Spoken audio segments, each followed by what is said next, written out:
Hi ಎಲ್ರಿಗೂ ನಮಸ್ಕಾರ. ನಾನು ಪದ್ಮಗೌಡ. ನನ್ನ ಆರ್ದಿಸ್ ವ್ಲಾಗ್ಸ್ ಕನ್ನಡ ಚಾನಲ್ಗೆ ಎಲ್ರಿಗೂ ಸ್ವಾಗತ. ಇವತ್ತು ನಂದು 30 ದಿನಗಳ 108 ಸೂರ್ಯ ನಮಸ್ಕಾರ ಪ್ರತಿದಿನ ಚಾಲೆಂಜಲ್ಲಿ 11ನೇ ದಿನ. ಇವತ್ತು ಕೂಡ ನನ್ನ ಚಾಲೆಂಜಿಂದು 108 ಸೂರ್ಯ ನಮಸ್ಕಾರಗಳನ್ನ ಸಕ್ಸಸ್ಫುಲ್ಲಾಗಿ ಮಾಡಿ ಮುಗಿಸಿದ್ದೀನಿ.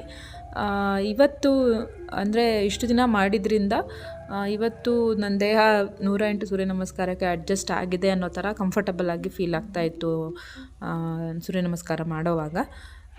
ಜೊತೆಗೆ ಸೂರ್ಯ ನಮಸ್ಕಾರದ ಬಗ್ಗೆ ಮತ್ತಷ್ಟು ಹೆಚ್ಚು ತಿಳ್ಕೊಳ್ಬೇಕು ಅಂತ ನಾನು ಗೂಗಲಲ್ಲಿ ಸರ್ಚ್ ಮಾಡ್ತಾ ಇರೋವಾಗ ಇದು ಹೇಗೆ ಇದರ ಆರಿಜಿನ್ ಹೇಗಾಯಿತು, ಅಂದರೆ ಇದು ಹೇಗೆ ಪ್ರಚಲಿತವಾಯಿತು ಅಥವಾ ಪ್ರವರ್ಧಮಾನಕ್ಕೆ ಬಂತು ಅಂತ ನಾನು ಸರ್ಚ್ ಮಾಡೋವಾಗ ನಂಗೆ ಗೊತ್ತಾಗಿತ್ತು 1920ರಲ್ಲಿ ಕಿಂಗ್ ಅಂದರೆ ಅನುದ್ ಅನ್ನೋ ಪ್ರಾಂತ್ಯದ ರಾಜ ಪಂತ್ ಪ್ರತಿನಿಧಿ ಅನ್ನೋರು ಇದನ್ನು ಅವ್ರ ಬುಕ್ಕಲ್ಲಿ ಪ್ರಕಟಿಸಿದ್ರಿಂದ ಇದು ಚಲಾವಣೆಗೆ ಬಂತು ಅಂತ. Thanks for watching. Bye bye.